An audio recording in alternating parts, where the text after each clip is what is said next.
પ્રકરણ 14 નૈસર્ગિક સ્ત્રોતો નેચરલ રિસોર્સિસ. આપણે જાણીએ છીએ કે આપણી પૃથ્વી એક એવો ગ્રહ છે કે જ્યાં જીવન આવેલું છે. પૃથ્વી પરનું જીવન ઘણા બધા પરિબળો પર આધારિત છે. આપણે જાણીએ છીએ કે જીવન માટે વધુ માત્રામાં તાપમાન, પાણી અને આહાર કે ખોરાકની જરૂરિયાત હોય છે. પૃથ્વી પર આવેલા બધા પ્રકારના સજીવોની મૂળભૂત આવશ્યકતાઓની પૂર્તિ કરવા માટે સૂર્યમાંથી ઊર્જા અને પૃથ્વી પર આવેલા સ્ત્રોતોની આવશ્યકતા હોય છે. પૃથ્વી પર આ સ્ત્રોતો ક્યાં છે? What are these resources on the અર્થ? આ સ્ત્રોતો ભૂમિ એટલે કે સ્થળ, પાણી તેમજ હવા છે. પૃથ્વીના સૌથી બહારના કવચને મૃદાવરણ એટલે કે લિથોસ્ફિયર કહે છે. પૃથ્વીના 75% ભાગ પર પાણી છે. તે ભૂગર્ભીય પાણીના રૂપમાં પણ આવેલા હોય છે. આ બધાને જલાવરણ કહે છે. હવા કે વાયુ જે સમગ્ર પૃથ્વીને કામળા કે ચાદરની જેમ ઢાંકતી રહે છે તેને વાતાવરણ કે વાયુ આવરણ કહે છે. જીવંત પદાર્થો ત્યાં જ જોવા મળે છે જ્યાં એ ત્રણેય આવરણો આવેલા હોય. જીવનને આશ્રય આપવાવાળી પૃથ્વીના આ ગાઢ આવરણો વાતાવરણ કે વાયુ આવરણ, મૃદાવરણ તેમજ જલાવરણ એકબીજાથી ભળી જઈને જીવનની સંભાવના શક્ય બનાવે છે. તેને જીવાવરણના નામથી ઓળખાવી શકાય છે. સજીવ જીવાવરણના જૈવિક ઘટકને બનાવે છે અથવા ઉત્પન્ન કરે છે. વાયુ, જળ અને જમીન જીવાવરણના નિર્જીવ ઘટક છે. ચાલો હવે આ અજૈવિક ઘટકો જે પૃથ્વી પર જીવન માટે આવશ્યક છે તેઓની ભૂમિકા વિશે વિસ્તૃત અભ્યાસ કરીએ. જીવનનો શ્વાસ હવા, the breath of the life air.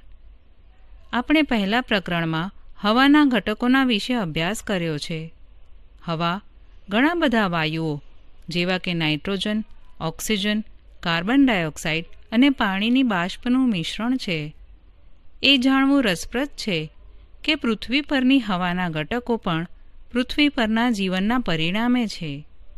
શુક્ર અને મંગળ જેવા ગ્રહો જ્યાં કોઈ જીવન નથી ત્યાં વાતાવરણનો મુખ્ય ઘટક કાર્બન ડાયોક્સાઇડ છે.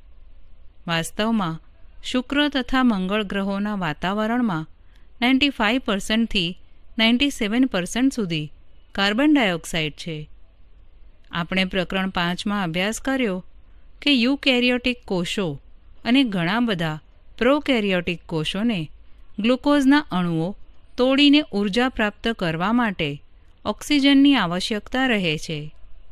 તેના પરિણામ સ્વરૂપે કાર્બન ડાયોક્સાઇડની ઉત્પત્તિ થાય છે. બીજી પ્રક્રિયા કે જેમાં પરિણામ સ્વરૂપે ઓક્સિજન વપરાઈ જાય છે અને કાર્બન ડાયોક્સાઇડનું ઉત્પાદન થાય છે તે માટે દહનની ક્રિયા થાય છે. તેમાં માનવની પ્રવૃત્તિ જેવી કે ઊર્જા પ્રાપ્ત કરવા માટે ઈંધણ કે બળતણને સળગાવવું અને જંગલોમાં લાગેલી આગનો પણ સમાવેશ થાય છે. આ સિવાય આપણા વાતાવરણમાં કાર્બન ડાયોક્સાઇડની માત્રા કે ટકાવારીનો ખૂબ જ નાનો ભાગ છે કારણ કે કાર્બન ડાયોક્સાઇડના સ્થાપન માટે 2 રીતો આવેલી છે. એક, લીલી વનસ્પતિઓ, વૃક્ષો, છોડ વગેરે સૂર્યના કિરણોની હાજરીમાં કાર્બન ડાયોક્સાઇડને ગ્લુકોઝમાં રૂપાંતર કરે છે. અને 2, ઘણા બધા દરિયાઈ પ્રાણીઓ દરિયાઈ પાણીમાં ઓગળેલ કાર્બોનેટથી તેમનું કવચ બનાવે છે. આબોહવાના નિયંત્રણમાં વાતાવરણની ભૂમિકા. The role of the atmosphere in climate control. આપણે જાણ્યું છે કે વાતાવરણ પૃથ્વીને ચાદર કે કામળાની જેમ ઢાંકે છે. આપણે જાણીએ છીએ કે હવા ઉષ્માની મંદ વાહક છે. વાતાવરણ પૃથ્વીના સરેરાશ તાપમાનને દિવસના સમયે અને ત્યાં સુધી સમગ્ર વર્ષમાં લગભગ નિયત રાખે છે.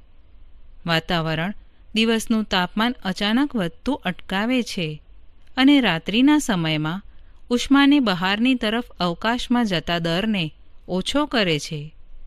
ચંદ્રના વિશે વિચારીએ તો જે સૂર્યથી લગભગ એટલો જ દૂર છે જેટલી પૃથ્વી દૂર છે. તેમ છતાં ચંદ્ર પર વાતાવરણ નથી, તેથી તાપમાન -190°C થી 110°C વચ્ચે રહેલું છે.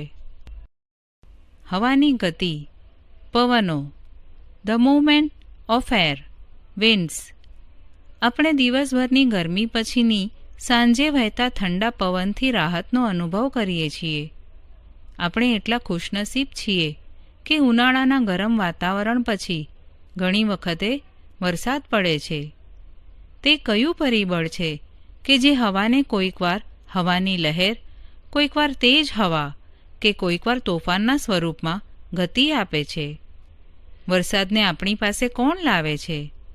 આ બધી ક્રિયાઓ આપણા વાતાવરણમાં હવા ગરમ થવાથી અને પાણીની બાષ્પ બનવાના પરિણામે થાય છે. પાણીની બાષ્પ સજીવોની પ્રવૃત્તિઓ અને પાણીના ગરમ થવાને કારણે થાય છે. સ્થલજ ભાગ કે જલજ ભાગથી થવાવાળા વિકિરણના પરાવર્તન અને પુનઃ વિકિરણને કારણે વાતાવરણ ગરમ થાય છે. ગરમ થવાને લીધે હવામાં ઉષ્ણતાનો સંચાર થાય છે. એટલા જ માટે આપણે તટીય ક્ષેત્રોની સ્થિતિ જોઈએ છીએ તો દિવસ દરમિયાન જમીન એટલે કે ભૂમિની ઉપરની હવા ઝડપથી ગરમ થઈને ઉપર જવાની શરૂઆત કરે છે. જેવી આ હવા ઉપરની તરફ જાય છે ત્યાં ઓછા દબાણનું ક્ષેત્ર બને છે અને દરિયાની હવા ઓછા દબાણવાળા ક્ષેત્ર એટલે કે જમીનની તરફ વહે છે. એક ક્ષેત્રથી બીજા ક્ષેત્રમાં હવાની ગતિથી પવનોનું નિર્માણ થાય છે. દિવસના સમયે હવાની દિશા દરિયાથી જમીન કે ભૂમિ તરફ થાય છે. રાત્રિના સમયે જમીન અને દરિયો બંને ઠંડા થવા માંડે છે, કારણ કે જમીનની સાપેક્ષમાં પાણી ધીરે ધીરે ઠંડુ થાય છે. એટલા માટે પાણીની ઉપરની હવા ભૂમિની ઉપરની હવા કરતાં વધુ ગરમ હોય છે. ઉપરયુક્ત ચર્ચાને આધારે તમે નીચેના વિષય બાબતે શું કહી શકો છો? 1. તટીય ક્ષેત્રોના વિસ્તારમાં રાત્રિ દરમિયાન નીચા અને ઊંચા દબાણના ક્ષેત્રો શા માટે સર્જાય છે? 2. તટીય ક્ષેત્રોમાં રાત્રિના સમયે હવાની દિશા શું હોય છે? આ પ્રકારે હવાની બધા પ્રકારની ગતિ વૈવિધ્યસભર વાતાવરણીય પ્રક્રિયાઓનું પરિણામ છે, જે પૃથ્વીના વિવિધ ભાગો પર વાતાવરણનું અસમાન રીતે ગરમ થવાથી થાય છે. પરંતુ આ હવાને ઘણા અન્ય પરિબળો પણ અસર કરે છે, જેમ કે પૃથ્વીના પરિભ્રમણની ગતિ અને પવનના માર્ગમાં આવવાવાળી પર્વતીય શૃંખલાઓથી હવા અવરોધાય છે. આપણે આ પરિબળોના વિષયમાં આ પ્રકરણમાં વિસ્તૃત અભ્યાસ કરીશું નહીં, પણ તેના વિશે વિચારી શકીએ છીએ. કેવી રીતે હિમાલયની હાજરીથી અલ્હાબાદથી ઉત્તર તરફ આવતા પવન કે હવાની દિશા બદલાઈ છે? વરસાદ, રેન. આવો આપણે વિચારીએ કે વાદળ કેવી રીતે બને છે અને વરસાદ કેવી રીતે થાય છે. દિવસના સમયે જ્યારે પાણીનો ભાગ ગરમ થઈ જાય છે ત્યારે ખૂબ જ વધારે માત્રામાં પાણીની બાષ્પ બને છે અને આ બાષ્પ હવામાં વહે છે. પાણીની બાષ્પ કેટલીક માત્રામાં વિવિધ પ્રકારની જૈવિક ક્રિયાઓના કારણે વાતાવરણમાં જતી રહે છે. આ હવા પણ ગરમ થઈ જાય છે. ગરમ હવા તેની સાથે પાણીની બાષ્પને લઈને ઉપરની તરફ જાય છે. જેવી હવા ઉપરની તરફ જાય છે કે તરત તે ફેલાય છે અથવા વિસ્તાર પામે છે અને ઠંડી પડે છે. ઠંડી હવા હોવાને લીધે હવામાં રહેલ પાણીની બાષ્પ નાના નાના પાણીના ટીપાના સ્વરૂપમાં સંઘનન કે સંગઠિત થાય છે. પાણીનું આ સંઘનન સરળતાથી થાય છે. કોઈ કણ કેન્દ્રમાં રહીને તેની ચારે તરફ પાણીના ટીપાને જમા કરે છે. સામાન્ય રીતે હવામાં રહેલ ધૂળની રજકણ અને બીજા નિલંબિત કણ કેન્દ્રસ્થ કણના સ્વરૂપમાં કાર્ય કરે છે. એકવાર જ્યારે પાણીના ટીપાનું નિર્માણ થઈ જાય છે ત્યારે તેઓ સંગઠિત હોવાને લીધે મોટા બની જાય છે. જ્યારે આ ટીપા મોટા અને ભારે બની જાય ત્યારે તેઓ વરસાદના સ્વરૂપમાં નીચે પડે છે, એટલે કે પૃથ્વી પર પડે છે. ક્યારેક હવાનું તાપમાન ખૂબ જ ઓછું થઈ જાય છે ત્યારે તેઓ હિમવર્ષા અથવા કરાના સ્વરૂપમાં અવક્ષેપિત એટલે કે રૂપાંતરણ થાય છે. વરસાદ પવનોની ભાત કે દિશા પર આધાર રાખે છે. ભારતમાં મોટે ભાગે ભૂમિ વિસ્તારમાં વરસાદ દક્ષિણ પશ્ચિમ કે ઉત્તર પૂર્વીય વરસાદી પવનને લીધે થાય છે. આપણે આબોહવા ખાતાની સૂચનાઓ સાંભળેલી છે કે બંગાળની ખાડી પર હવાનું દબાણ ઓછું હોવાને લીધે કેટલાક વિસ્તારો કે ક્ષેત્રોમાં વરસાદ થશે. વાયુનું પ્રદૂષણ, એર પોલ્યુશન. આપણે સમાચારોમાં સાંભળીએ છીએ કે નાઇટ્રોજન અને સલ્ફરના ઓક્સાઇડનું સ્તર વધી રહ્યું છે. લોકો દુઃખ પણ વ્યક્ત કરે છે કે તેઓના બાળપણથી લઈને અત્યાર સુધીમાં હવાની ગુણવત્તામાં ઘટાડો થયો છે. હવાની ગુણવત્તા કેવી રીતે અસર પામે છે એટલે કે ઘટે છે અને આ ગુણવત્તામાં આવેલું પરિવર્તન આપણને અને અન્ય સજીવોને કેવી રીતે પ્રભાવિત કરે છે. અશ્મિ બળતણ જેવા કે કોલસો અને પેટ્રોલિયમ પદાર્થોમાં નાઇટ્રોજન અને સલ્ફર બહુ જ ઓછી માત્રામાં હોય છે. જ્યારે આ બળતણનું દહન થાય છે ત્યારે નાઇટ્રોજન અને સલ્ફર પણ તેઓની સાથે સળગે છે અને નાઇટ્રોજન અને સલ્ફરના વિવિધ ઓક્સાઇડ ઉત્પન્ન કરે છે. આ વાયુઓને શ્વાસના રૂપમાં લેવો નુકસાનકારક છે, પરંતુ તેઓ વરસાદના પાણીમાં ભળી જઈને એસિડિક વરસાદ અથવા એસિડ વર્ષા પણ કરે છે. અશ્મિ બળતણોનું દહન હવામાં નિલંબિત કણોની માત્રામાં પણ વધારો કરે છે. તે નિલંબિત કણો સળગ્યા વગરનો કાર્બન કણ કે પદાર્થ હોઈ શકે છે, જેઓને હાઇડ્રોકાર્બન કહેવામાં આવે છે. આ બધા પ્રદૂષકોનું વધુ પ્રમાણ વાતાવરણને ધૂંધળું બનાવે છે. ખાસ કરીને શિયાળાની ઋતુમાં જ્યારે પાણી પણ હવાની સાથે સંગનિત હોય છે. આને આપણે ધુમ્મસ કહીએ છીએ અને તે હવાના પ્રદૂષણની તરફ સંકેત કરે છે. અભ્યાસ પરથી આપણે નિર્ણય પર આવ્યા છીએ કે આ પદાર્થોવાળી હવામાં શ્વાસ લેવાથી કેન્સર, હૃદયરોગ કે એલર્જી જેવા રોગો થવાની સંભાવનાઓ વધતી જાય છે. હવામાં આવેલા હાનિકારક પદાર્થોનો વધારો થાય તો હવાનું પ્રદૂષણ કહેવાય છે. ઉપર્યુક્ત મેળવેલા લક્ષણોને આધારે તમે રોડની કિનારીએ કે દૂર પ્રદૂષણ ફેલાવવાવાળા પદાર્થોના સ્તરના વિષયમાં શું કહી શકો છો? પાણી એક અદ્ભુત પ્રવાહી. વોટર અ વન્ડર લિક્વિડ. પાણી પૃથ્વીની સપાટીના સૌથી મોટા ભાગ પર આવેલું છે અને તે ભૂમિમાં પણ હોય છે. પાણીનું કેટલુંક પ્રમાણ પાણીની બાષ્પના સ્વરૂપમાં વાતાવરણમાં પણ મળી આવે છે.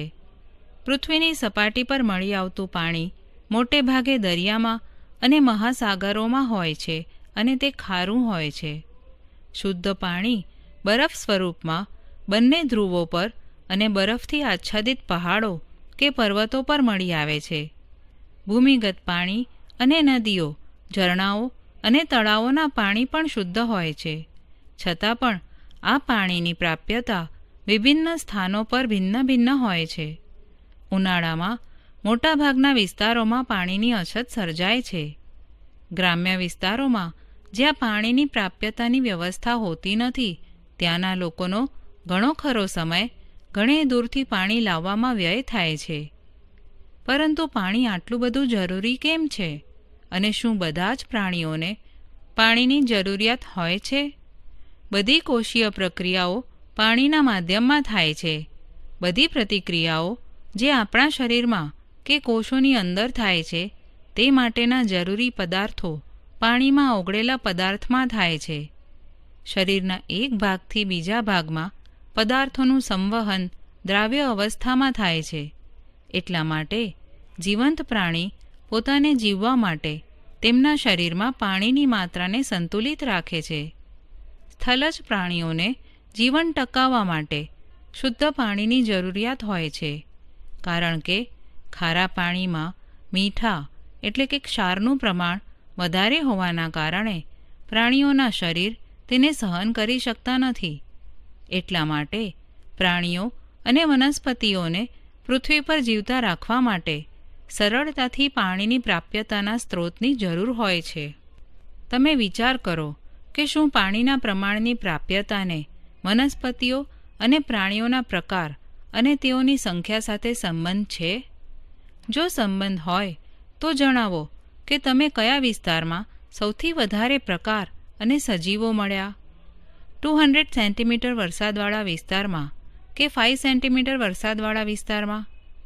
નકશાપોથીમાં વરસાદની ભાત દર્શાવતા કે નકશામાં જુઓ અને એ જણાવો કે ભારતમાં કયા રાજ્યમાં સૌથી વધારે જૈવ વિભિન્નતા હશે અને કયા રાજ્યમાં ઓછી હશે.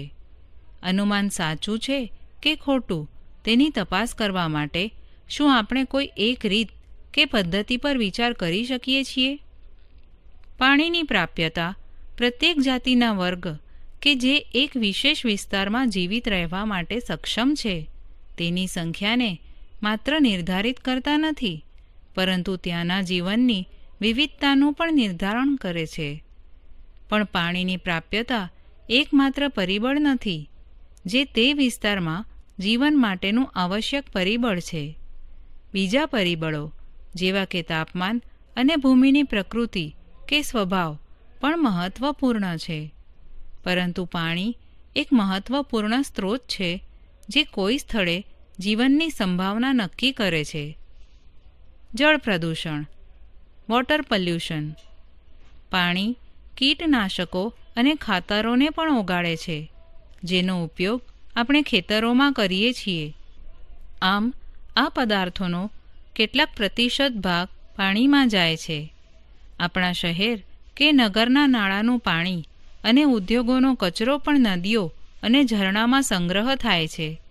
કેટલાક વિશિષ્ટ ઉદ્યોગોની ઘણી બધી ક્રિયાઓમાં ઠંડક જાળવી રાખવા માટે પાણીનો ઉપયોગ કરવામાં આવે છે અને આ પ્રકારે ગંદા ગરમ પાણીને જળાશયમાં પાછું વહેવડાવવામાં આવે છે.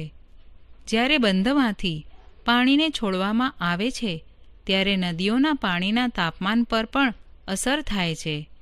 ઊંડા જળાશયમાં અંદરના સ્તરનું પાણી ઉપરની સપાટીના પાણી કરતાં વધુ ઠંડુ હોય છે, કારણ કે ઉપરની સપાટીનું પાણી સૂર્ય દ્વારા ગરમ થાય છે.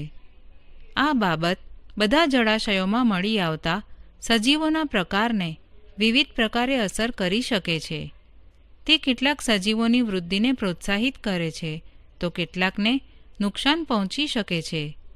તે આ પ્રણાલીમાં આવેલા વિભિન્ન સજીવોના સંતુલનને બગાડી શકે છે. આમ આપણે નીચેની અસરોને જોવા માટે પાણીના પ્રદૂષણ શબ્દનો ઉપયોગ કરીએ છીએ. 1. જળાશયોમાં અનૈચ્છિક પદાર્થોનું ભળવું. આ પદાર્થો જંતુનાશક કે ખાતર હોઈ શકે છે જેનો ઉપયોગ ખેતરોમાં થાય છે, અથવા તો તે કાગળ ઉદ્યોગમાંથી ઉત્પન્ન થયેલા ઝેરી પદાર્થો જેવા કે પારા એટલે કે મર્ક્યુરીના ક્ષાર હોઈ શકે છે. તે રોગ ફેલાવનારા સજીવ જેવા કે કોલેરા ફેલાવનારા બેક્ટેરિયા પણ હોઈ શકે છે. 2. ઇચ્છિત પદાર્થોને જળાશયમાંથી દૂર કરવા પાણીમાં રહેનારી વનસ્પતિ અને પ્રાણીઓ પાણીમાં ઓગળેલા ઓક્સિજનનો ઉપયોગ કરે છે. આ ઓગળેલા ઓક્સિજનનો ઘટાડો જળચર સજીવો પર વિપરીત અસર કરે છે. જળાશયોમાંથી અન્ય પોષક દ્રવ્યોમાં પણ ઘટાડો થઈ શકે છે. 3. તાપમાનમાં પરિવર્તન. જળચર સજીવો જે જળાશયોમાં રહે છે ત્યાં તેઓ એક વિશિષ્ટ તાપમાન અનુકૂળ હોય છે અને તે તાપમાનમાં અચાનક પરિવર્તન તેઓના માટે નુકસાનકારક હોઈ શકે છે અથવા પ્રજનનની ક્રિયા પર તેની અસર પડે છે. વિવિધ પ્રકારના પ્રાણીના ઈંડા અને ડિંબ તાપમાન પરિવર્તન થવા પ્રત્યે સંવેદનશીલ હોય છે. ભૂમિમાં ખનિજની પ્રચુરતા.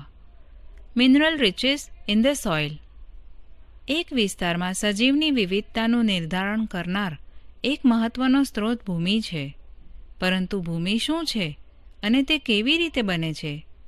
પૃથ્વીની સૌથી બહારની સપાટીને ભૂપૃષ્ઠ કહેવાય છે અને આ સ્તરમાં મળી આવતા ખનિજ સજીવોને વિવિધ રીતે જીવન ઉપયોગી તત્વ આપે છે.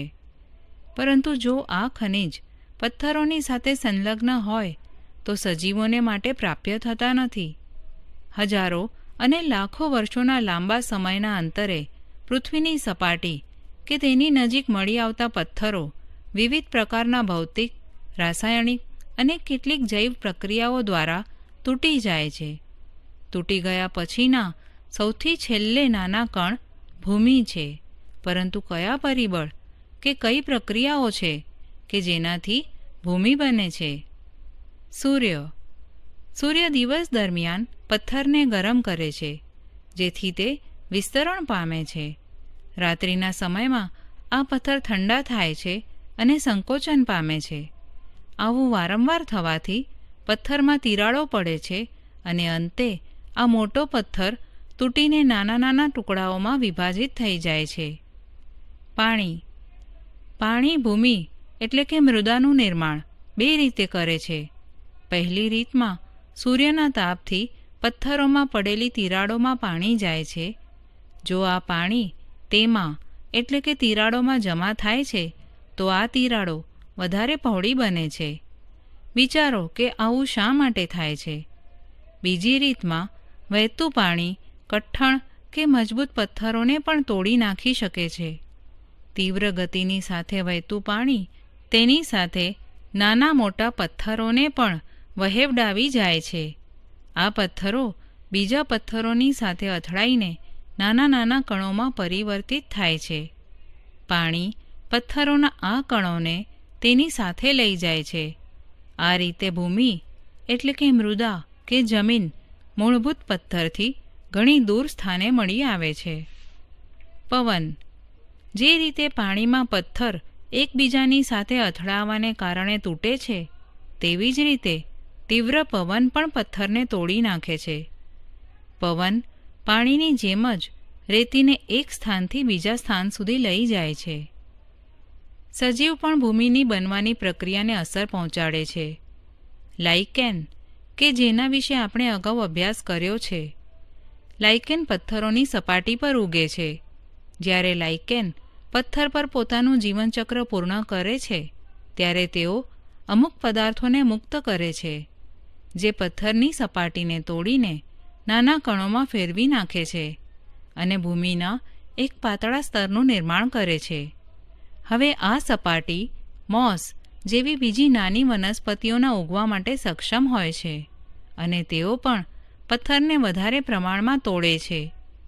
મોટા વૃક્ષોના મૂળ પણ કેટલીકવાર પથ્થરોની તિરાડોમાં જાય છે અને તે તિરાડો વધારે ને વધારે પહોળી કરે છે.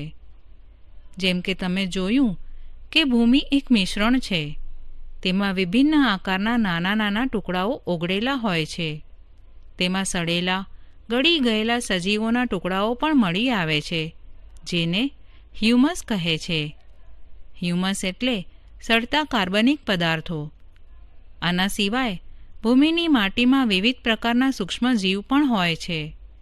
ભૂમિના પ્રકારનો નિર્ણય તેમાં મળી આવતા કણોના સરેરાશ પ્રમાણ દ્વારા નક્કી કરવામાં આવે છે. જમીનની ગુણવત્તા તેમાં આવેલ હ્યુમસનું પ્રમાણ અને તેમાં મળી આવતા સૂક્ષ્મ જીવોને આધારે નક્કી કરવામાં આવે છે, કારણ કે તે ભૂમિને છિદ્રાળુ બનાવે છે અને હવા તેમજ પાણીને ભૂમિની અંદર દાખલ થવા માટે મદદરૂપ બને છે. ખનિજ પોષક તત્વો જે તે જમીનમાં મળી આવે છે તે તેવા પથ્થરો પર નિર્ભર રહે છે જેના દ્વારા જમીન બને છે. કઈ જમીનમાં પોષક તત્વો કેટલા છે, હ્યુમસનું પ્રમાણ કેટલું છે અને તેઓની ઊંડાઈ કેટલી છે, આ રીતે ભૂમિનું ઉપરનું સ્તર કે જેમાં ભૂમિના કણો સિવાય હ્યુમસ અને સૂક્ષ્મજીવો હોય છે તે સ્તરને ઉપરી ભૂમિ કહે છે. ઉપરી ભૂમિની ગુણવત્તા જે તે વિસ્તારની જૈવ વિવિધતાને નક્કી કરે છે, જે એક મહત્વનું પરિબળ છે. આધુનિક ખેતીમાં જંતુનાશકો અને ખાતરોનો ખૂબ વધુ માત્રામાં ઉપયોગ થઈ રહ્યો છે. લાંબા સમય સુધી આવા પદાર્થોનો ઉપયોગ કરવાથી જમીનના સૂક્ષ્મજીવો નાશ પામે છે અને જમીનની સંરચનાનો નાશ કરે છે.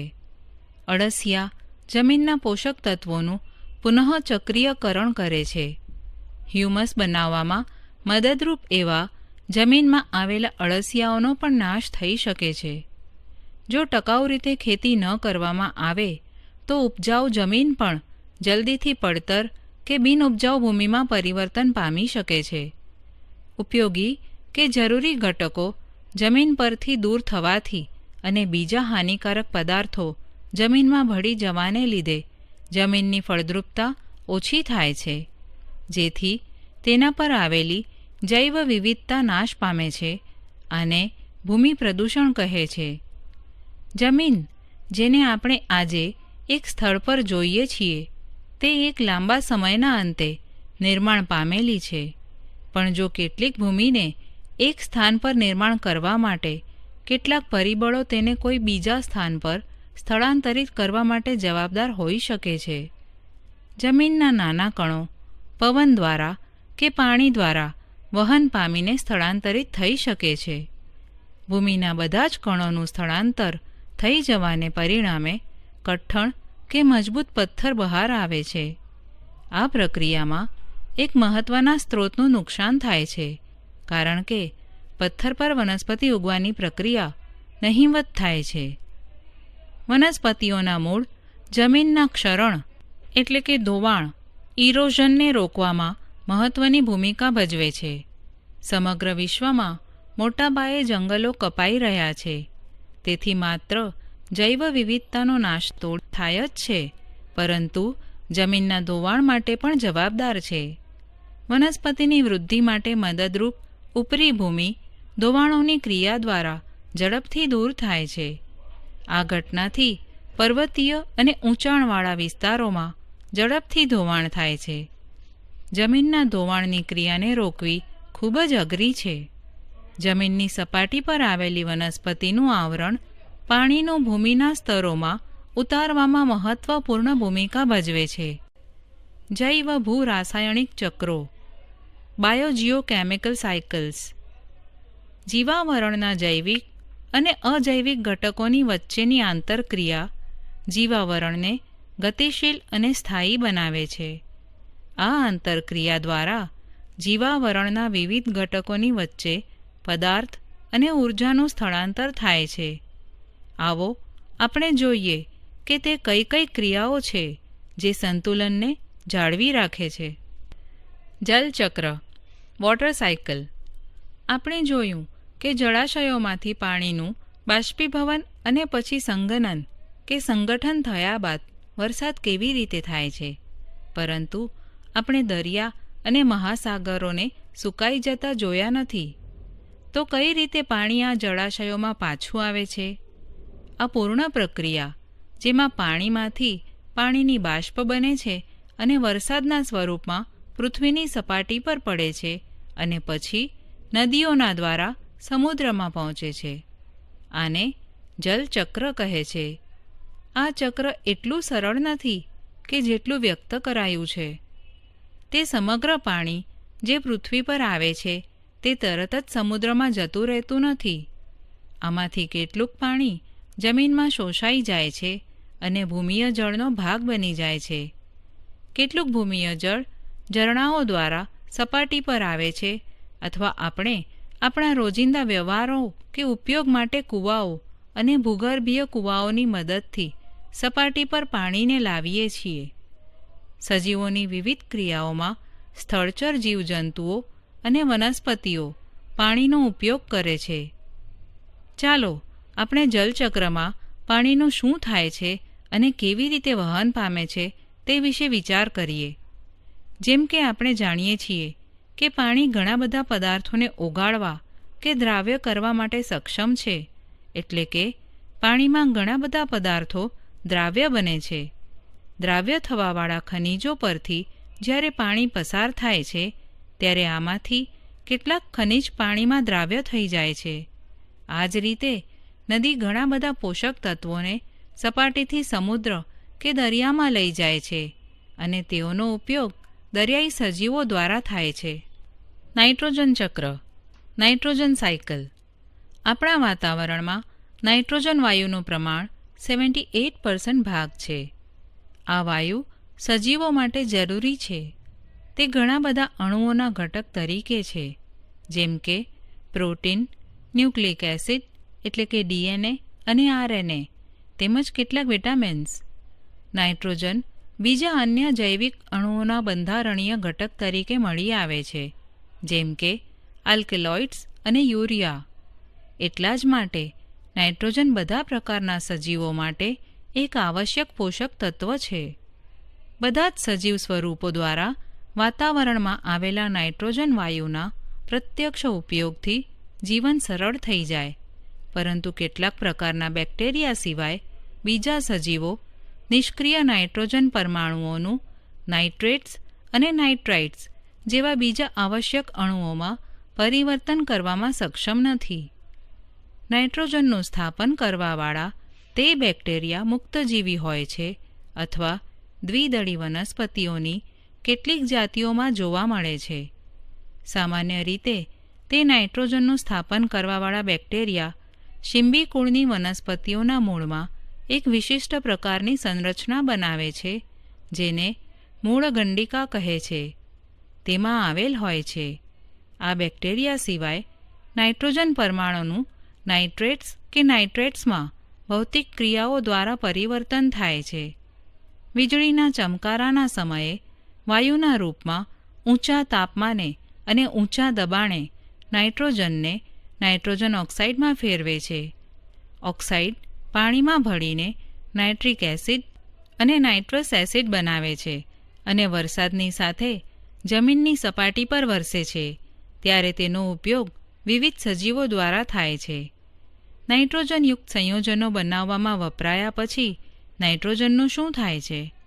સામાન્ય રીતે વનસ્પતિઓ નાઇટ્રેટ્સ અને નાઇટ્રાઇટ્સને મેળવે છે અને તેઓને એમિનો એસિડમાં ફેરવે છે. તેનો ઉપયોગ પ્રોટીન બનાવવામાં થાય છે. જ્યારે પ્રાણી કે વનસ્પતિ મૃત્યુ પામે છે ત્યારે ભૂમિ એટલે કે માટીમાં રહેલા અન્ય બેક્ટેરિયા વિવિધ સંયોજનોમાં આવેલા નાઇટ્રોજનનું નાઇટ્રેટ્સ અને નાઇટ્રાઇટ્સમાં પરિવર્તન કરે છે અને બીજા પ્રકારના બેક્ટેરિયા આ નાઇટ્રેટ્સ તેમજ નાઇટ્રાઇટ્સને નાઇટ્રોજન તત્વમાં ફેરવે છે. આ રીતે પ્રકૃતિમાં નાઇટ્રોજન ચક્ર હોય છે, જેમાં નાઇટ્રોજન વાતાવરણમાં પોતાના મૂળભૂત સ્વરૂપથી પસાર થતા ભૂમિ અને પાણીમાં સાદા અણુઓના સ્વરૂપમાં ફેરવાય છે. જો સજીવોમાં વધારે જટિલ અણુઓના સ્વરૂપમાં ફેરવાય છે, પછી તે સામાન્ય સ્વરૂપમાં વાતાવરણમાં પાછો આવે છે. કાર્બન ચક્ર, કાર્બન સાયકલ.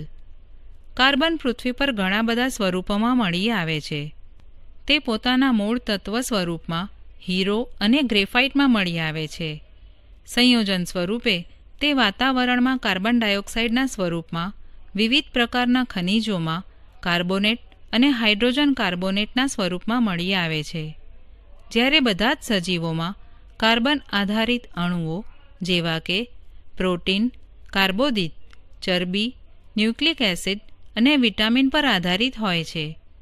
ઘણા બધા પ્રાણીઓમાં બાહ્ય અને અંતઃકંકાલ પણ કાર્બોનેટ ક્ષારોથી બનતા હોય છે. ક્લોરોફિલ ધરાવતા તમામ સજીવો સૂર્યપ્રકાશની હાજરીમાં કાર્બનનો ઉપયોગ કરીને પ્રકાશ સંશ્લેષણની ક્રિયા કરે છે. આ પ્રક્રિયા દ્વારા કાર્બન ડાયોક્સાઇડનું ગ્લુકોઝના અણુઓમાં રૂપાંતર થાય છે. આ ગ્લુકોઝના અણુ બીજા પદાર્થોમાં રૂપાંતર પામે છે અથવા તો અન્ય સજીવોમાં મહત્ત્વના અણુઓનું સંશ્લેષણ કરવા માટે ઊર્જા આપે છે. જીવંત પ્રાણીઓને ઊર્જા મેળવવાની પ્રક્રિયામાં ગ્લુકોઝનો ઉપયોગ થાય છે. શ્વસનની ક્રિયા દ્વારા ગ્લુકોઝને કાર્બન ડાયોક્સાઇડમાં ફેરવવા માટે ઓક્સિજનનો ઉપયોગ પણ થાય છે અને નથી પણ થતો. આ કાર્બન ડાયોક્સાઇડ વાતાવરણમાં પાછો ભળી જાય છે. અન્ય એક પ્રક્રિયા જે વાતાવરણમાં કાર્બન ડાયોક્સાઇડ ઉમેરે છે તે છે દહનની ક્રિયા, જ્યાં બળતણનો ઉપયોગ રસોઈ માટે, ગરમી મેળવવા, પરિવહન માટે અને ઉદ્યોગોમાં થાય છે. ખરેખર તો જ્યારથી ઔદ્યોગિક ક્રાંતિ થઈ છે અને માનવે મોટા પાયે અશ્મિ બળતણને સળગાવવાની શરૂઆત કરી છે, ત્યારથી વાતાવરણમાં કાર્બન ડાયોક્સાઇડની ટકાવારી બમણા પ્રમાણમાં વધી છે. પાણીની જેમ કાર્બનનું પણ વિવિધ ભૌતિક તેમજ જૈવિક ક્રિયાઓ દ્વારા પુનઃચક્રીયકરણ થાય છે. ગ્રીનહાઉસ અસર, ગ્રીનહાઉસ ઇફેક્ટ. મેળવેલા અવલોકનોને યાદ કરો. કાચની શીશી દ્વારા ઉષ્માને રોકવાને કારણે શીશીની અંદરનું તાપમાન બહારના તાપમાન કરતાં ઘણું વધી જાય છે. ઠંડા વાતાવરણમાં ઉષ્ણકટિબંધીય વનસ્પતિઓને ગરમ રાખવા માટે આવરણ બનાવવાની ક્રિયામાં આ ઘટનાનો ઉપયોગ થયેલો છે. આ પ્રકારના આવરણને ગ્રીનહાઉસ કહે છે. ગ્રીનહાઉસ અસર વાતાવરણીય પ્રક્રિયાઓમાં થાય છે. કેટલાક વાયુઓ પૃથ્વીમાંથી ઉષ્માને પૃથ્વીની બહારના વાતાવરણમાં જતા રોકે છે. વાતાવરણમાં આવેલા આ પ્રકારના વાયુઓનો વધારો સમગ્ર વિશ્વના સરેરાશ તાપમાનને વધારી શકે છે. આ પ્રકારની અસરને ગ્રીનહાઉસ અસર કહે છે. ઓક્સિજન ચક્ર, ઓક્સિજન સાયકલ. ઓક્સિજન પૃથ્વી પર ઘણી માત્રામાં મળી આવતું તત્વ છે. તેનું પ્રમાણ વાતાવરણમાં મૂળભૂત સ્વરૂપમાં આશરે 21% છે. તે વધુ માત્રામાં પૃથ્વીના પોપડામાં સંયોજનના સ્વરૂપમાં કાર્બન ડાયોક્સાઇડના સ્વરૂપમાં પણ મળી આવે છે. પૃથ્વીના પોપડામાં આ એટલે કે ઓક્સિજન ધાતુઓ અને સિલિકોનના ઓક્સાઇડ્સના સ્વરૂપમાં મળી આવે છે. તે જૈવિક અણુઓ જેવા કે કાર્બોદિતો, પ્રોટીન, ન્યુક્લિક એસિડ અને ચરબી અથવા લિપિડનું પણ એક આવશ્યક ઘટક છે. પરંતુ જ્યારે આપણે ઓક્સિજન ચક્રની બાબતે વાત કરીએ છીએ ત્યારે આપણે મુખ્યત્વે તે ચક્રને નિર્દેશિત કરે છે કે જે વાતાવરણમાં ઓક્સિજનનું પ્રમાણ સંતુલિત જાળવી રાખે છે. વાતાવરણમાં ઓક્સિજનનો ઉપયોગ 3 પ્રક્રિયામાં થાય છે, જેના નામ છે શ્વસન, દહન અને નાઇટ્રોજનના ઓક્સાઇડના નિર્માણમાં. વાતાવરણમાં ઓક્સિજનમાં એકમાત્ર મુખ્ય ક્રિયા એ છે કે જેને પ્રકાશ સંશ્લેષણ કહે છે, જેના દ્વારા ઓક્સિજન પાછો મળે છે. આ રીતે કુદરતમાં ઓક્સિજન ચક્રની રૂપરેખા બને છે. પરંતુ આપણે જીવનની એક ક્રિયા કે જે શ્વસન છે તેમાં ઓક્સિજનને અગત્યનો માનીએ છીએ. પરંતુ કેટલાક સજીવ, મુખ્યત્વે બેક્ટેરિયા માટે તત્વીય ઓક્સિજન ઝેરી બની જાય છે. હકીકતમાં બેક્ટેરિયા ઓક્સિજનની હાજરીમાં નાઇટ્રોજન સ્થાપનની પ્રક્રિયા કરતા નથી. ઓઝોન સ્તર, ઓઝોન લેયર. તત્વીય ઓક્સિજન મૂળભૂત સ્વરૂપમાં સામાન્યતઃ દ્વિપરમાણ્વીય અણુના સ્વરૂપમાં મળી આવે છે. પરંતુ વાતાવરણના ઉપરના ભાગમાં ઓક્સિજનના 3 પરમાણુવાળા અણુઓ પણ મળી આવે છે. તેમનું સૂત્ર છે O3 અને તેને ઓઝોન કહે છે. ઓક્સિજનના સામાન્ય દ્વિપરમાણ્વીય અણુથી વિપરીત ઓઝોન ઝેરી હોય છે. આપણે ભાગ્યશાળી છીએ કે ઓઝોન પૃથ્વીની સપાટીથી નજીક આવેલ નથી. તે સૂર્યમાંથી આવતા હાનિકારક વિકિરણોનું શોષણ કરે છે. આ રીતે તે હાનિકારક વિકિરણોને પૃથ્વીની સપાટી પર પહોંચતા રોકે છે, જે ઘણા સજીવોને નુકસાન પહોંચાડી શકે છે. હાલમાં એ સંશોધન થઈ ગયું છે કે ઓઝોન સ્તરનું વિઘટન થતું જાય છે. મનુષ્ય દ્વારા બનાવેલા વિવિધ પ્રકારના સંયોજનો જેવા કે ક્લોરોફ્લોરોકાર્બન CFC વાતાવરણમાં સ્થિર અવસ્થામાં હાજર હોય છે. CFC ક્લોરીન અને ફ્લોરીનયુક્ત કાર્બનિક સંયોજન છે. તે ઘણા સ્થાયી હોય છે અને કોઈપણ જૈવ પ્રક્રિયા દ્વારા પણ વિઘટન થતું નથી. એકવાર તે ઓઝોનના સ્તરની નજીક પહોંચે પછી તેઓ ઓઝોન અણુઓની સાથે પ્રતિક્રિયા કરે છે. આના પરિણામ સ્વરૂપે ઓઝોનના સ્તરમાં ઘટાડો થાય છે અને હાલમાં જાણવા મળ્યું છે કે એન્ટાર્કટિકાના ઉપરના ઓઝોનના સ્તરમાં છિદ્રો એટલે કે ગાબડા મળી આવ્યા છે. ઓઝોન સ્તરનું વિઘટન અને ઓઝોનનો વધારે નાશ થવાને કારણે પૃથ્વી પર આવેલ સજીવો પણ તેની અસર અનુભવે છે.